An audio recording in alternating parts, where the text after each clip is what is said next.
सभी को इस कार्यक्रम में हम स्वागत करते हैं और अभिनंदन करते हैं। सर्वप्रथम यीशु मसीह में आप सभी को नमस्कार। सत्यपथ मिनिस्ट्री हमारे विचार में कई वर्षों से थी कि कैसे हम बड़े जनसमूह को परमेश्वर के ज्ञान एवं उसकी इच्छा एवं उसके प्रेम का संदेश जो उसने मनुष्य जाति के लिए जो उसने प्रदान किए हैं जन जन तक पहुंचाना है।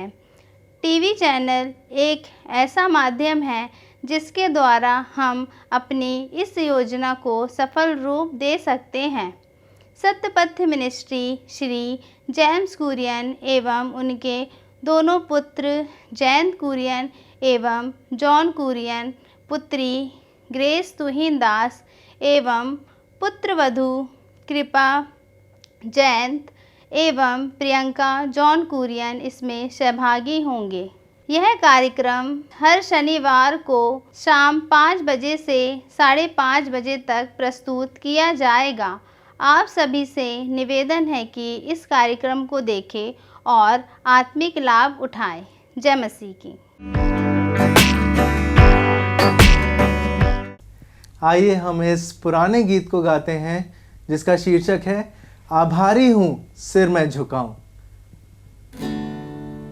आभारी हूँ सिर मैं झुकाऊं, जीवन अर्पण मैं करता हूँ। अमूल्य भेंट इससे अधिक क्या संपूर्ण जीवन मैं सौंपता हूँ। दूर जब जाता हूँ प्रभु के प्रेम से घायल होता प्रभु का मन। अब ना जाऊंगा छोड़ तुझको दूर, मैं सदा तेरे पास रहूंगा। मैं आभारी हूँ सिर मैं झुकाऊं, जीवन अर्पण मैं करता हूँ। अमूल्य भेंट इससे अधिक क्या संपूर्ण जीवन मैं सौंपता हूँ।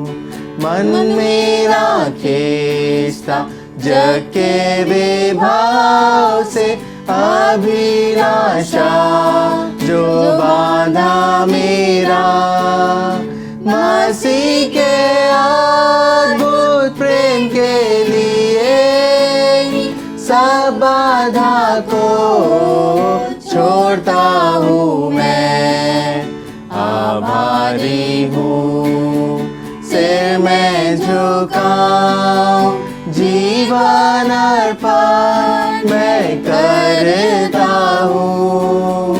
अमूल्य भेंट इससे अधिक क्या संपूर्ण जीवन मैं सौंपता हूँ। प्रेम है अगाध प्रभु जो तेरा, सामर्थी हूँ वर्णन के मैं। सदा तक मैं सेवा करूँगा, ऋणी अब हूँ तेरा जो मैं। आभारी हूँ सिर मैं झुकाऊं, जीवन अर्पण मैं करता हूँ। अमूल्य भेंट इससे अधिक क्या संपूर्ण जीवन मैं सौंपता हूँ। संपूर्ण जीवन मैं सौंपता हूँ। इस एपिसोड में हम प्रभु की इच्छा के बारे में सीखेंगे कि प्रभु की इच्छा क्या होती है। हमारे जीवन में हम प्रार्थना करते हैं, हमारी इच्छा नहीं लेकिन प्रभु की इच्छा पूर्ण हो, ये हम कामना करते हैं। प्रभु की इच्छा क्या होती है? मनुष्य को उत्पत्ति में हम देखते हैं कि प्रभु की इच्छा क्या थी। उसने मनुष्य का सृष्टि किया, उसका उत्पत्ति में हम उसका वर्णन देखते हैं, विवरण देखते हैं। उसने सबों का निर्माण किया, आकाश और पृथ्वी का निर्माण किया, तारागण बनाए, सूर्य चंद्रमा बनाया, वनस्पति दिया।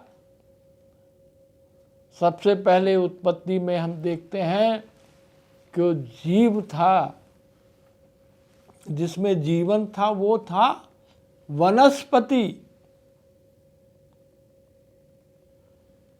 प्लांट, उसकी उसने रचना की थी। फिर उसने जलचर बनाए, जल में जो रह सकते हैं। फिर पृथ्वी में जो प्राणी, फिर आखिर में उसने मनुष्य को बनाया। और उसको प्रभु की इच्छा थी कि वो सब जीवों पर अधिकार रखे, अपने नियंत्रण में सबको रखे। अदन की वाटिका में हम देखते हैं कि सारे जितने भी जीव थे वो मनुष्य की आज्ञाओं को मानते थे, उस पर सारा नियंत्रण मनुष्य का था। मगर ये प्रभु की इच्छा के अनुसार सब कार्य हो रहा था। मगर हम देखते हैं कि पाप के कारण मनुष्य गिर गया। प्रभु की इच्छा थी कि वो निष्पाप अपना जीवन व्यतीत करे, इस पृथ्वी को पाप रहित बनाए। ये थी प्रभु की इच्छा सृष्टि के निर्माण में। इतना सब उसने प्रकृति को बनाया, सब प्राणियों को जिंदा किया, उनकी रचना की, मनुष्य को बनाया और बड़ा एक सुखमय जीवन के लिए प्रभु की इच्छा थी। मगर प्रभु की इच्छा के अनुरूप मनुष्य नहीं चला। फिर हम क्या देखते हैं कि हनोक नाम का एक व्यक्ति आया उत्पत्ति की किताब में। फिर नूह का काल आया, हनोक परमेश्वर के संग संग रहा। नूह का काल आया तो नूह भी परमेश्वर के अनुग्रह के साथ आगे बढ़ता गया। मगर हम देखते हैं कि वहाँ पर पाप इतना बढ़ गया कि वहाँ पर प्रभु की इच्छा नहीं चली और सर्वनाश हो गया, जल प्रलय आ गया। फिर सदोम और गमोरा की हम बातें देखते हैं। आग और गंधरस इस पृथ्वी पर भेजा गया, उन शहरों को नष्ट कर दिया गया। फिर हम देखते हैं कि प्रभु की इच्छा रही कि मैं अब अपने भक्त अब्राहम को बुलाऊंगा। अब्राहम की बुलाहट को हम देखते हैं। प्रभु की इच्छा थी कि चलिए अब्राहम को बुलाते हैं, उससे वार्तालाप करते हैं, उसको प्रभु की इच्छा बताते हैं। अब्राहम से परमेश्वर ने कहा तू अपना घर बार सब छोड़ दे, तुझसे एक बड़ी जाति बनाऊंगा। और अब्राहम ने उस बुलाहट को सुना, परमेश्वर की आवाज़ को माना। परमेश्वर ने सोचा कि जरूर ये अब्राहम की बुलाहट से एक ऐसा वंश तैयार हो जाएगा, एक ऐसी कौम तैयार हो जाएगी जो परमेश्वर का भक्त रहेगी, परमेश्वर की इच्छा के अनुसार वो अपना जीवन व्यतीत करेगी। फिर हम देखते हैं धीरे धीरे इज़राइल प्रजा बन गई है। बहुत सारे घटनाएं हुई, दुर्घटनाएं उनके साथ हुई, बहुत सारे काल बीत गया। और हम देखते हैं कि ये जो इज़राइल का देश था, इज़राइल की प्रजा थी वो मिस्र में दासत्व में चली गई, वहाँ से छुटकारा मिला। मूसा का काल आया, फिर परमेश्वर की इच्छा हुई कि हमको इनको व्यवस्था देना है, एक प्रकार के नियम देना है, कानून देना है। तब उसने व्यवस्था दी मूसा के काल में, मूसा से बातें की, मूसा को खुद लिख के दिया कि ये मेरी आज्ञाएं हैं, ये मेरी व्यवस्थाएं हैं, इसके अनुरूप मैं चाहता हूं कि मनुष्य चले, इस व्यवस्था को लेके आगे बढ़ाए। प्रभु की इच्छा थी कि ये व्यवस्था का कानून या ये व्यवस्था बनी रहे। फिर हम देखते हैं कि वो अपनी दासत्व को पूर्ति के बाद अपने कनान देश में आ जाते हैं। प्रभु की इच्छा रही, चलिए उनको एक कनान देश मिल गया, उनको अपना रहने का स्थान मिल गया जहाँ पर दूध और मधु की धाराएं बहेगी। परमेश्वर की इच्छा थी कि ऐसा वो राज्य हो जाए। फिर हम क्या देखते हैं, फिर उन्होंने अपना अपना रास्ता बदल दिया, इज़राइल की प्रजा भटक गई और फिर उनको बंधुआई में जाना पड़ा। फिर उनको उनमें राजाओं का अभ्युदय हो गया, राजाएं आए, फिर भविष्यवक्ता आए, भविष्यवाणियां उन्होंने करी, प्रभु की इच्छा को बतलाया। प्रभु ने उनके द्वारा मनुष्यों से बात की, समय समय पर चेतावनी दी, समय समय पर यह बतलाया कि ऐसा हो जाएगा, ऐसा होने वाला है, मन फिराओ, परमेश्वर की इच्छा को जानो। और फिर भी हम देखते हैं कि भविष्यवाणियों पर भी, भविष्यवक्ताओं पर भी उन्होंने कोई ठोस कदम नहीं उठाए। बहुत सारे भविष्यवक्ताओं को मार डाला गया, उनको यातनाएं दी गई, उनको उनके अधिकारों से विमुख कर दिया, मुक्त कर दिया, उनको प्रताड़ित किया गया, उनको जेल में डाला गया, उनकी सारी सुख सुविधाएं खत्म कर दी गई। हम देखते हैं फिर हमारे प्रभु यीशु मसीह का जन्म हो जाता, काल बीत जाते हैं, समय बीत गया, मगर हमारे प्रभु यीशु मसीह का जन्म होता है। ऐसे इस युग में प्रभु की इच्छा थी कि जगत से मैं ऐसा प्रेम करूंगा कि अपना एक लौता पुत्र को दे दूंगा, ताकि जो कोई उस पर विश्वास करे, वो प्रभु की इच्छा के अनुसार चलेगा, वो अनंत राज्य में प्रवेश करेगा, तो स्वर्गलोक में उससे अनंत काल का जीवन मिलेगा। ये प्रभु की इच्छा थी। मसीह के जन्म के बाद प्रभु की जो इच्छा है वो यही है।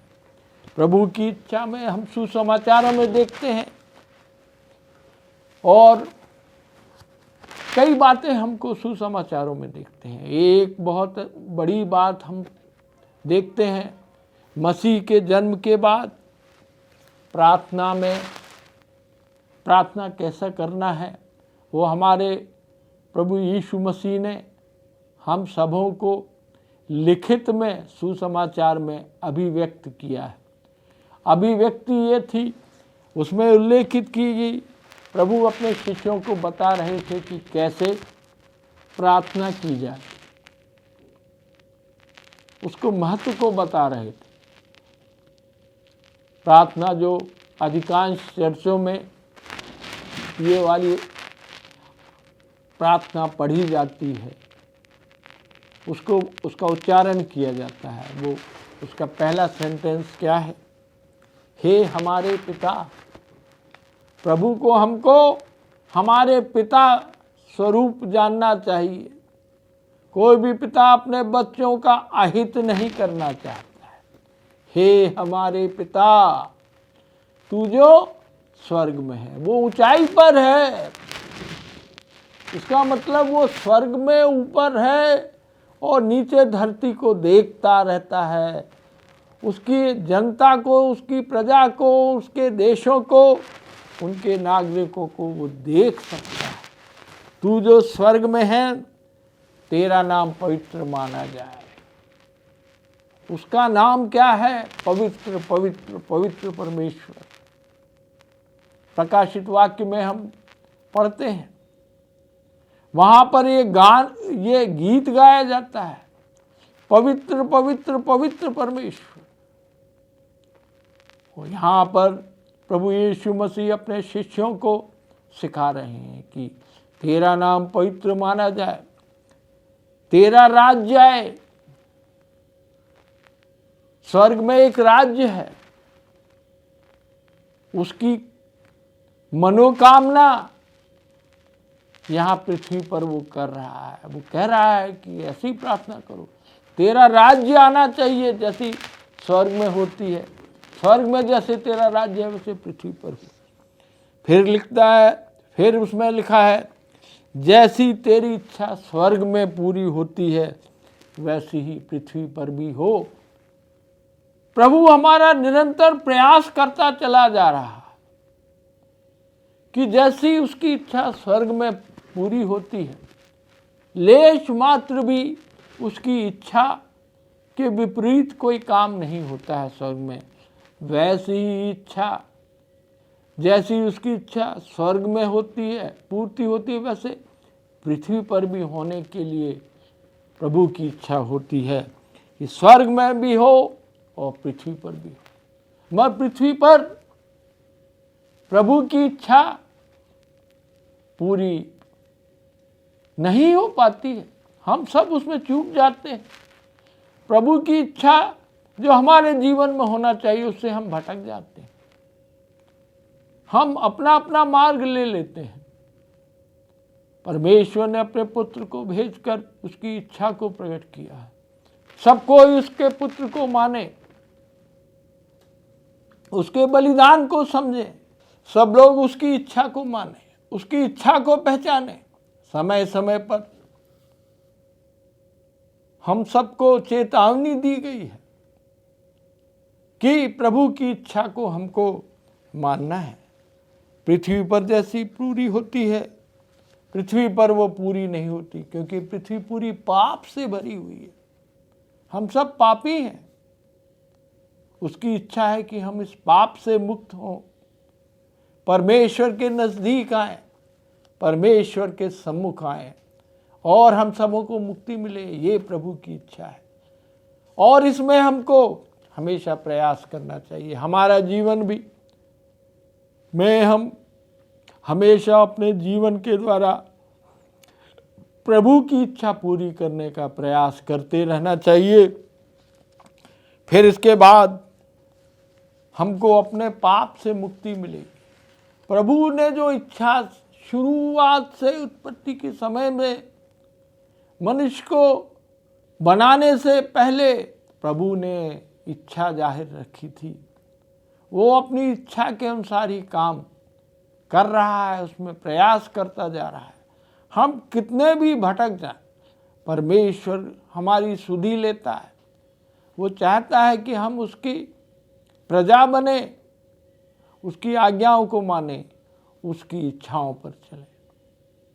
परमेश्वर ने इस जगत से ऐसा प्रेम किया कि उसने अपना एकलौता पुत्र ले दिया, ताकि जो कोई उस पर विश्वास करे वो नाश न हो परंतु अनंत जीवन पाए। परमेश्वर सबको अनंत जीवन देना चाहता है। वो किसी को नरक में डालना नहीं चाहता है, वो किसी को नष्ट करना नहीं चाहता है। उसकी इच्छा है कि सब कोई उद्धार पाए, परमेश्वर की महिमा से कोई रहित ना रहे, परमेश्वर की कृपा सब पर रहे, परमेश्वर की दया सब पर रहे। ये वो उसकी दिली इच्छा है और हम सबों को उस ओर प्रयास करते रहना चाहिए कि परमेश्वर की इच्छा के अनुसार हमको चलना है, उससे अपने जीवन को आगे बढ़ाना है। हमारा जीवन उसकी इच्छा पर निर्भर रहना चाहिए। जो उसकी इच्छा है उस पर हमको अपना ध्यान केंद्रित करना है। ये जो प्रार्थना है, ये पहली प्रार्थना है। जब प्रभु यीशु मसीह इस संसार में अपना जीवन व्यतीत करते थे, उसके शिष्य हुए, उसके अनुयायी हुए, वो अपने शिष्यों से और अनुयायियों से ये चाहता था कि हमेशा वो ऐसी प्रार्थना करें। उदाहरण के रूप में ये प्रार्थना दी है। प्रभु यीशु मसीह जब इस संसार में थे तो उन्होंने कई बार प्रार्थना की है। बहुत सारी प्रार्थनाएं में क्या प्रार्थना की थी उसका उल्लेख हमको बाइबल में देखने को मिलता नहीं। लिखा जाता है कि वो पहाड़ पर गए और प्रार्थना में सारी रात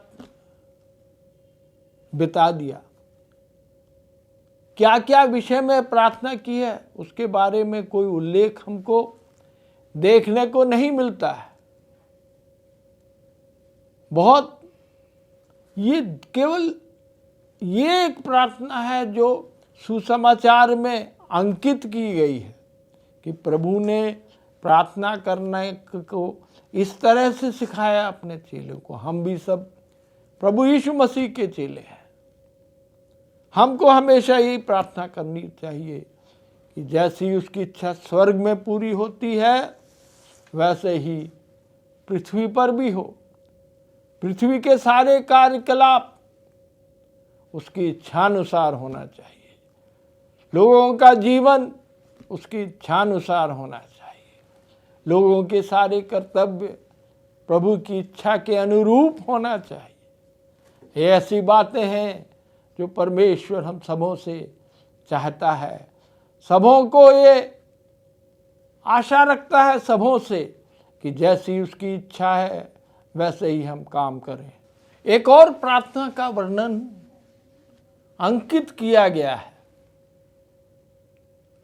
प्रभु यीशु मसीह जब इस संसार में थे तो एक और प्रार्थना सुसमाचार में दर्शाई गई है, लिखी है। बड़ी महत्वपूर्ण वो प्रार्थना है। बहुत सारी प्रार्थनाओं का जिक्र पुराने नियम से नए नियम तक आते आते हमको देखने को मिलता है।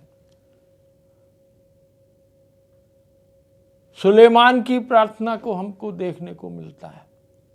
हमारे प्रभु यीशु मसीह की यूहन्ना की सुसमाचार में हमको एक याजकीय प्रार्थना जो उसने की थी उसके बारे में विवरण देखने को मिलता है। यहां मैं जो प्रार्थना का विषय रखना चाहता हूं वो प्रभु की इच्छा के बारे में। प्रभु की इच्छा पूरी हो उसके लिए प्रभु ने ये दूसरी बार एक प्रार्थना की है और उस प्रार्थना को सुसमाचारों में लिखित होने का आदेश दिया है। उन्होंने प्रेरणा दी कि ये सुसमाचार में ये प्रार्थना दोनों दर्शाई जाए। तो ये प्रभु की प्रार्थना है जो उसने दर्शाने को कहा है। दूसरी ये जो प्रार्थना है ये क्रूसीकरण के रात में प्रभु ने जो प्रार्थना की। क्रूसीकरण के पहले गतसमने बाग में जब हमारा प्रभु यीशु मसीह अपने चेलों के साथ गया हुआ था, उसको मालूम था कि कुछ ही समय बाद वो पकड़वाया जाएगा, अन्य जातियों के समक्ष उसको ले आया जाएगा, उस पर बड़ी यातना पड़ेगी, उस पर झूठे आरोप लगाए जाएंगे। उसके सारे चेले जो अंतरंग चेले हैं, जो उसके साथ उठते बैठते हैं, उसके साथ भोजन करते हैं, उसके साथ आश्चर्य कर्मों को देखते हैं, उसके साथ उसकी महिमा को देखते हैं, उसके रूपांतरण को देखने वाले हैं और भूखों को खाना खिलाने वाला, सबका मसीहा, सबका उद्धारकर्ता को देखते हैं। उस रात को क्रूसीकरण के पहले प्रभु यीशु मसीह ने 3 बार प्रार्थना की। मत्ती रचित सुसमाचार में हमको देखने को मिलता है कि 3 बार प्रभु यीशु मसीह ने क्रूसीकरण के पहले प्रार्थना की है। मत्ती अध्याय 26 के 29वें पद में हम ये पाते हैं। आइए देखते हैं मत्ती रचित सुसमाचार उसका 26वां अध्याय और 39वां पद। उसमें ये प्रभु की प्रार्थना है, प्रभु की इच्छा के बारे में प्रार्थना है। मत्ती रचित सुसमाचार उसके 26वें अध्याय के 39वें पद को हम पढ़ेंगे। 26वें अध्याय के 39वें पद में हमको ये देखने को मिलेगा। फिर वह थोड़ा और आगे बढ़कर मुंह के बल गिरा और यह प्रार्थना की, हे मेरे पिता। पहली प्रार्थना में भी हमने देखा था, पहला वर्ष आवर फादर है, हे हमारे पिता। यहाँ पर हमारे की जगह मेरे पिता लिखा गया है। पर्सनल, व्यक्तिगत जो संबंध के बारे में, पिता और पुत्र के संबंध के बारे में यहाँ पर दर्शाया गया है। लिखा है, हे मेरे पिता, यदि हो सके तो यह कटोरा मुझसे टल जाए, तो भी फिर भी वो कहता है जैसा मैं चाहता हूं वैसा नहीं। प्रभु यीशु मसीह की इच्छा नहीं, जैसा वो चाहता, जैसा मैं चाहता हूं, मेरी इच्छा नहीं, परंतु जैसा तू चाहता है, जैसा पिता चाहता है वैसा ही हो। इस प्रकार प्रभु यीशु मसीह ने 3 बार हम देखते हैं कि प्रार्थना की और वापस वो अलग से प्रार्थना करता है। 3 चेलों को साथ ले जाता है, फिर इन 3 चेलों को भी अलग करता है और फिर थोड़ा आगे बढ़ के वो प्रार्थना करता है। क्या प्रार्थना करी? मेरी इच्छा नहीं परंतु तेरी इच्छा पूरी हो। व्यक्तिगत रूप से वो प्रार्थना कर रहा है, व्यक्तिगत रूप से वो निवेदन कर रहा है, अपने पिता से निवेदन कर रहा है कि उसकी इच्छा पूरी हो, परमेश्वर की इच्छा पूरी हो। प्रभु हमारे जीवन में भी ऐसे कार्य करे। हमको हमेशा निरंतर प्रार्थना करते रहना है। हमारी इच्छा नहीं परंतु परमेश्वर की इच्छा पूरी हो। आमीन। आइए हम प्रार्थना करते हैं। हे परमेश्वर, आपने जीवन हमें दिया है पिता, उसके लिए धन्यवाद करते हैं। हमको जो वचन दिया गया है पिताजी, वो हम फलवंत कर सके, ऐसे हम आपसे प्रार्थना करते हैं। हम प्रभु यीशु मसीह के प्रेम को चख सके, आपके नाम को ऊंचा कर सके पिता, ऐसे हम आपसे विनती और प्रार्थना करते हैं। आपकी आशीष हम पाए, आपके विश्वास में हम बढ़ते जाए, ऐसे हम विनती और प्रार्थना करते हैं। यीशु मसीह के नाम से मांगते हैं, आमीन।